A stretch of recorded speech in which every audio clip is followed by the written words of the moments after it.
I'm doing question number 3 on page 46. So we have a situation where there's a girl walking from point A to point B at a speed of 5 meters per second, and she's going to be walking back from point B to point A at a speed of 3 meters per second, and I just set the direction accordingly. Let's also call the distance between point A and point B x. So the first part of the question is, what is her average speed over the entire trip?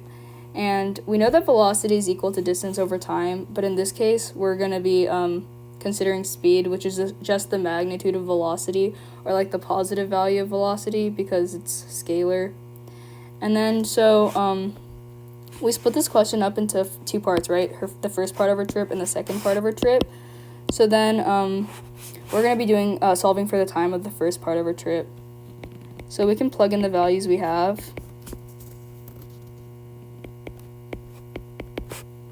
And then we find out that the time it takes her to complete the first part of her trip is x over 5 meters per second. And we're going to be doing the same thing for the second part of her trip.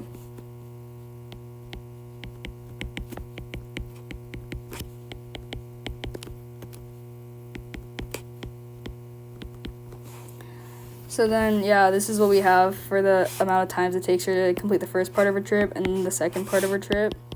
So now we know the times it takes her to complete each part of the trip. So we're going to want to find her average speed over the course of the entire trip. We know that the magnitude of the average velocity is going to be her average speed. So we're going to plug in our values to this equation, and we know that her total distance is just 2x because she's walking there and back, and then we solved for the times earlier. So the sum of the times is the time it took her to complete the entire trip. Now we're just going to solve this for the average speed. And then the x's cancel out, so we get that her average speed for the entire trip is about 3.75 meters per second. And then now we're going to do part B, and we need to find her velocity, her average velocity over the entire trip. We know that velocity is displacement over time. And let's look at her trip. So she starts off at point A, and then she walks back to point A, so that means her displacement is 0. So then her average velocity is going to be 0 meters per second. And then we're done with the entire question.